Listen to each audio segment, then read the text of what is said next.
Are you going to hit the smart alarm early? You know it's coming. Let's get through this weekend in college football. Number one, Arch Manning, definitely Cooper Manning's kid.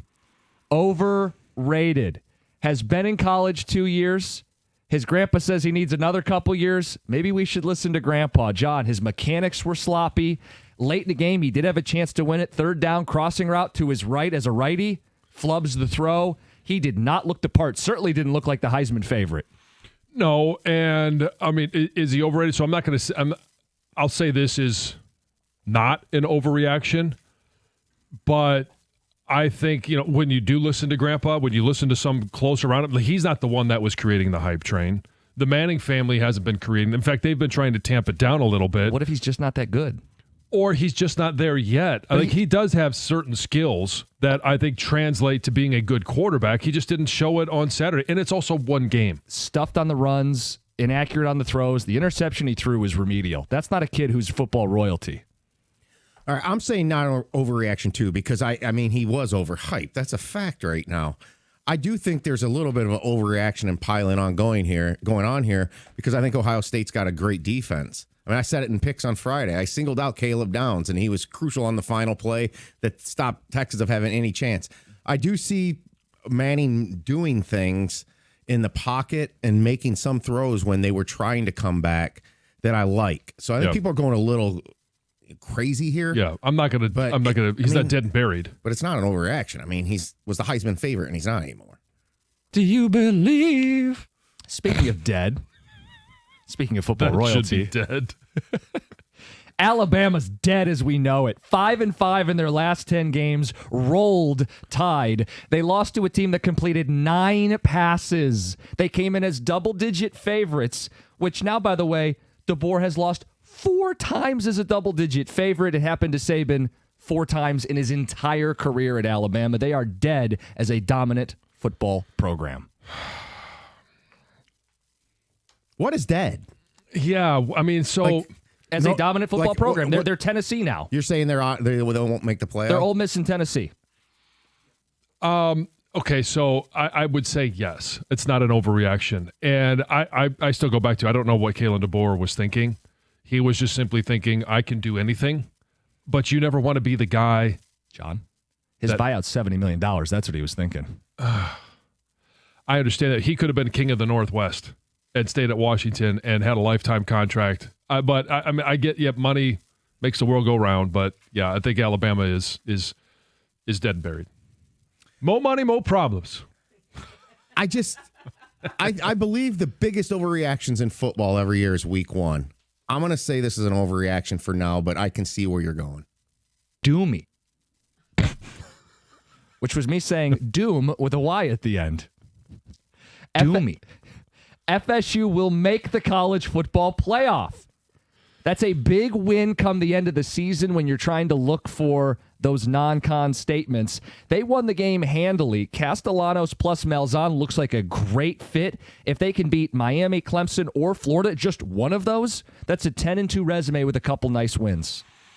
I just don't trust them. I think it's a bit of an overreaction. I don't trust them to not lose a game that's not one of those that you mentioned. Okay, so it's not going to be East Texas, not going to be Kent State, probably not Virginia, but Pitt, Wake. We saw Wake, what they did to Alabama last year, and that one's, at Wake Forest. Virginia Tech is no slouch, and I don't think that they win. I don't know, maybe they win one of those. I'm not sold yet that they're back. I mean, according to you, Florida State beat Ole Miss. So let's be a good win for them still. I'm going to say it's an overreaction for now. I think we've got to see this Miami game coming up because that'll determine which one of them will be maybe one or two of the ACC teams that get in. I chase Brown kids. LSU is the number 1 team in the country. What's more impressive? Beating an unproven quarterback at home, Ohio State, or going on the road at night against a veteran squad in their own building and doubling them up on first downs and playing with a lead for the entire second half? Well, like I told you, LSU is a good team. I tried to warn you about Clemson, but this is I think it's a great win. Do I think that they bump all the way up to number 1? No. Should they bump up all the way to number 1? I don't think so. Let's Let's get another couple of weeks under our belt. Let's see if Brian Kelly can legitimately win more big games. So I think this is an overreaction. Yeah, I use one of the things you say around here. Whoa, whoa, whoa. This is overreaction. I think Ohio State's the best team right now. They beat the number 3 team in the country. And I think an emerging story is going to happen that is probably going to disgust people around here this season. Matt Patricia's going to do a good job as the DC down there.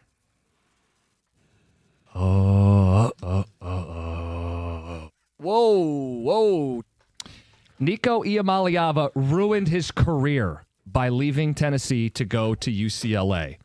Tennessee didn't miss a beat. In fact, they may be better with Aguilar, who's a veteran quarterback who came over from App State. Mm-hmm. Nico struggled at UCLA playing in the late window where nobody watches. He went from a QB-friendly offense in the college football playoff, playing in a decorated college football venue, to fighting for 10th place in the Big Ten.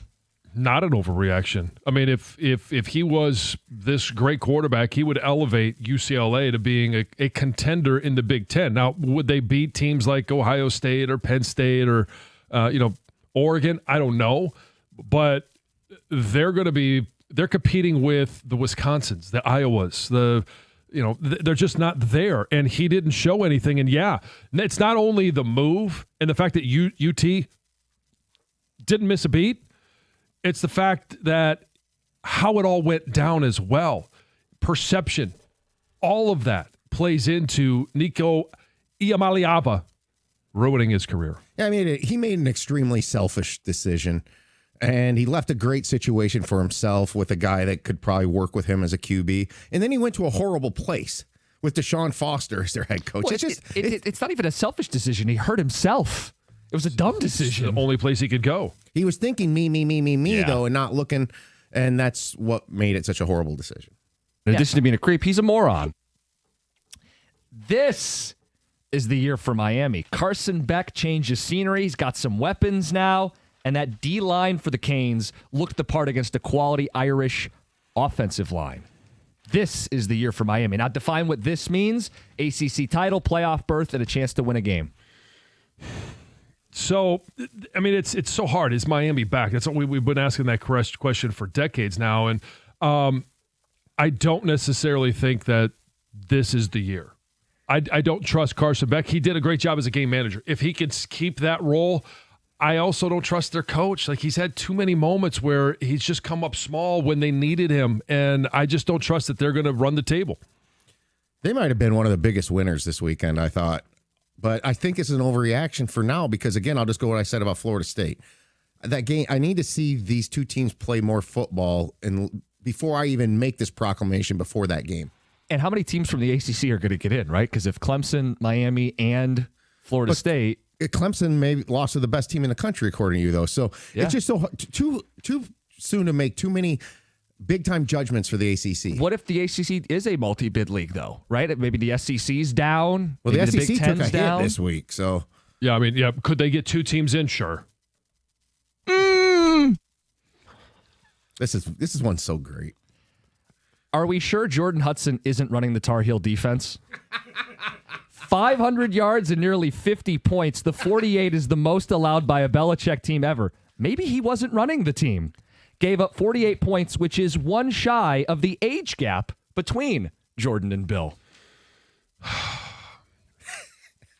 Okay, it's an overreaction. She's not running the team. Are we sure? I think she. I can be 99% sure on this. I don't have inside knowledge, but Belichick is he's still a great football coach. I just don't know that he translates to the college game because of everything that surrounds being a college football coach. Recruiting. We've heard a lot of the recruiting stories that have come out over the last week about how he just isn't focused on recruiting. He doesn't want to be focused on recruiting. That's the lifeblood of any college football program. He thinks since he's Belichick, he's just going to win and guys are going to play for him. They made a quarterback change in game. Max Jansen came in, the long-tenured 24-year-old quarterback. Their quarterback was the same age as his girlfriend. Yeah. Brad's son. I'm going to say teammate of mine. Yeah. It's not an overreaction. This is the most points he's given up in his career. She is running the defense. Because I'll go to one of his prodigies, Matt Patricia. You know, the whole key and why I'm buying into what Patricia and what he did on Saturday. The whole Belichickian thing is to always take away the best thing you do. And that's what Patricia did.